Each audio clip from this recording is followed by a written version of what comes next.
And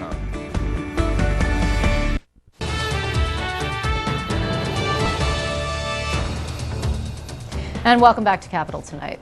A coalition of labor unions and business groups and local governments are reminding Governor Cuomo of a statistic that he referred to earlier this year as part of his opportunity agenda. New York State has 6,000 bridges and 60% of roads that are in need of repair. The groups are calling on the state to commit to a serious investment in infrastructure for the entire state. What does that mean? Lucky that we have Mike Elmendorf here, President and CEO of the Associated General Contractors of New York. He's going to explain it all to us. Welcome back. Thank you. Good to be back. Okay, so this is no secret. Like, we've had this conversation a couple of times. Many times. In a couple of ways, most recently in connection with the MTA 5-year capital plan. And the governor has committed $8.3 billion, though we're not exactly sure where it's going to come from, but we can talk about that later. And Upstate is, again, left saying, what about us? And you and a number of your compatriots are saying, well, how about a 5-year capital plan for the DOT, which you committed to, Governor, but have not yet produced?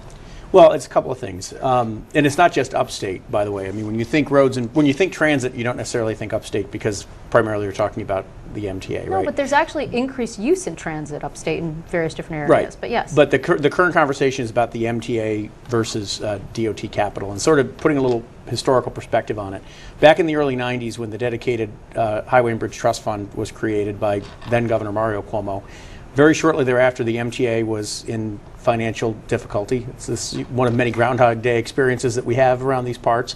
And the decision was made that part of the revenue, which is largely gas tax revenue that goes to the dedicated fund, which, as we've talked about, is somewhat less than dedicated these days. Exactly. But that part of that revenue would go to the dedicated mass transit fund. So in other words, gas tax revenues that are paid statewide in communities where some people may never use transit were in part being dedicated to support transit. And it was a public policy decision that was made. But the deal at the time was that you would maintain parity between the DOT capital program and the MTA capital program. And that's pretty much how things chugged along until 2009, 2010. The MTA was again in big trouble. It's around the time you had the Ravitch plan.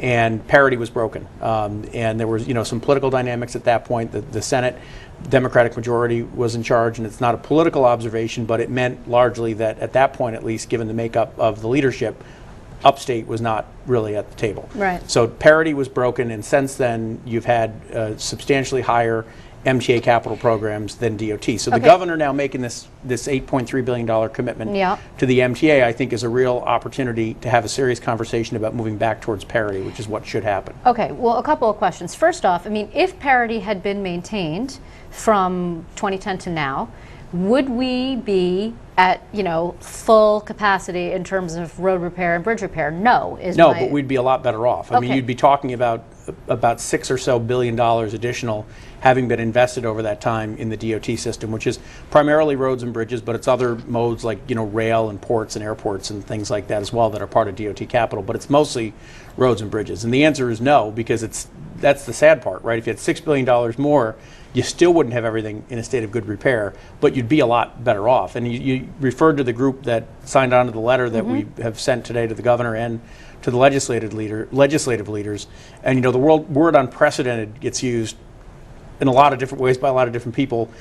This really is unprecedented. I mean, you've got the whole of the business community, the whole of the construction industry, organized labor, all the municipal groups, the school boards, and the League of Conservation Voters, among others, all coming together, calling for a return to parity. And I think it's sort of surprising, but it's not, because none of the things that all these other groups are concerned about happen or work without infrastructure. But a return to parity from this point forward, or a return to parity plus grandfathered in the money that was not on par between 2010 and 2016, which is the next budget cycle we're about to enter? I mean, because that would be a really big nut. That would be a very large number. I'm not saying that the system couldn't use it, because the system certainly could use it. But I think, at this point we have to look forward. And certainly the MTA is looking forward. $8.3 billion. Or something close to that. I mean, people ask the question, well, what's parity? Yes. Right? And so I looked it up in the dictionary. And it's a quality or the state of being equal or equivalent. And it wasn't always dollar for dollar, but it was real close. And if you look at historically where the DOT program was and where the MTA program was, usually MTA was a little bit higher, but it was, it was within hundreds of millions of dollars. I think there were one or two periods where DOT might have been a little higher. Some of that may have had to do with Bond Act monies. But right. it was they were there, and now the charts look more like this. Okay, so the equivalent means, something that isn't necessarily completely equal, but sort of equal value per se. Is there anything else of equal value? In other words, like, does it have to go directly to the DOT, or what if it goes somewhere else? It goes to, I don't know, the Thruway Authority, or I'm just saying you need it to be in the DOT. Yeah, I think we're talking about DOT capital because that's DOT's capital needs, and there's local government money that goes through that program as well. So we're not just talking about the DOT. We're talking about the towns and the counties, and they're part of the collection of organizations that have joined us in this. But the Thruway Authority is a different conversation. The Thruway is a toll-supported road, and it should be. At least it always was. And they got a lot of money from state dollars last year, $1.3 billion. Right, yes, but that's a separate discussion. And I think it's going to cause some concern if, on an ongoing basis, the Thruway Authority is being supported with state dollars, because the Thruway Authority has their own revenue base, which is their toll payers. Yeah, but and then so you have they to need, increase the toll, well, which they're is going to have to do that. unpalatable. It may be unpalatable, but it's reality, right? The cost of that system is going up. It is of an age where a lot of their system has lived beyond its useful age, and stuff's not free. And so I think they've got to figure out the financing of the Tappan Zee Bridge, which it's a great thing that project has moved forward. It's going well, but they need to also be able to figure out a comprehensive toll structure for the whole system. If the state's assets, the DOT assets, the on-system assets, were in a 100% state of good repair, and the state had extra money, I think you could have a great conversation about giving money to the Thruway Authority, but that's just not the reality of where we're at. Okay, so let's talk about funding then. Which way would you prefer to see this funded? A bond act? I think the last one we had was the last one we had Pataki? Yeah, it was 05, I think, or something. There were two of them. One succeeded, one failed during the Pataki administration. I remember that, yeah. Look, there's a lot of different ways that you could pay for this. You could do revenue actions, which I don't think people really have a great appetite yes, that means for. Taxes. Right. Yes, speak English. Thank you. I've been in Albany too long. You have. Revenue actions. There's a lot of other names that they call those too. Some of them I can't repeat on television.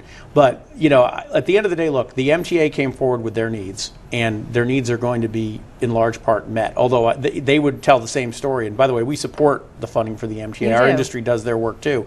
Nobody asked them, how are you going to pay for it? They came forward with the needs. True. They have been asked. They have said, they've been careful to say, well, there's a hole. There's a couple $100 million hole. We talk about these things like, a couple $100 million. Yeah, that's nothing. That's a bargain, actually, when you're talking about $8.3 billion. True, but it's a considerable hole. And the MTA says, well, we're not going to make fare payers, eat that hole. Well, that's nice, but they're going to do it through efficiencies. What are the efficiencies? We don't know. Just like the governor says, well, we don't want, Senator Flanagan, the majority leader of the Senate, says, well, we don't want taxes, and the governor has left the door open to borrowing. What kind of borrowing? At least if you have a bond act, right. The voters have the opportunity to that's say certainly yes or one no. option. And, generally speaking, I would take a fairly dim view of borrowing, but this is one of those things where it makes sense because infrastructure, it's a long-term capital asset. You use it over time. It's the sort of thing that you should finance. It's sort of like, you shouldn't go out to Applebee's and charge that up on your credit card, but taking out a mortgage on your house is okay because your house is a capital asset that you keep over time. You probably shouldn't go to Applebee's anyway. I'm not it depends on what you want the money for. But I do want to say this. It seems, and we should just note, if in fact we had a windfall from the financial settlements that was available in the last budget cycle, and you and other people came in here in sort of a veritable stream of folks and said infrastructure, infrastructure, infrastructure. All over the spectrum. Yes, all over the spectrum, yet again. Yep. And some of it, not a lot of it, went for infrastructure, and others of it went for, competitive economic development project competitions. And that's fine. It's just that, again, I asked the question, had we used that entirety, where would we be now? Again, we'd be better off, but we wouldn't be there. It was like $6 billion, it was. I think. But if you had that and parity, you would have $12 billion. Yeah, there was an additional, we think, by the math, if you look all in, not just DOT, about an additional $3.9 billion that was put into infrastructure, a lot of which came from the settlement money. We think that the whole thing should have gone to infrastructure because, again, it's something that it's one-time money infrastructure investment is a one-time cost, at least for a period of decades. You fix something, you've got it. It's not costing you money. But at the end of the day, the question of how you pay for this, it all comes down to priorities.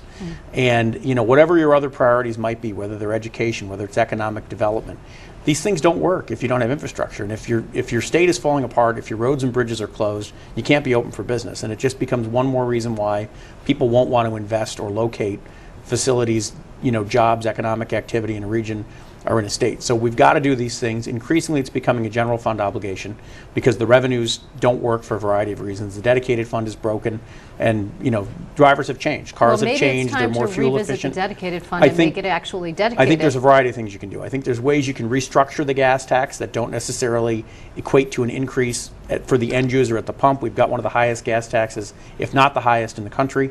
I think it's a great instance, one of too many in the state, where you're paying more for less as a New Yorker, but there's reforms you could make there. We've got some good ideas on fixing the dedicated fund would help, but at the end of the day, you need more money, and it's about priorities, and I think the coalition that's together on this has got to make this a priority for everyone in Albany. Well, it seems that we're going to have this conversation again. It's just the beginning. It's always nice to see you. Absolutely. Mike Elmendorf, thank you so much. Still ahead, what would a statewide $15 an hour minimum wage mean for school employees?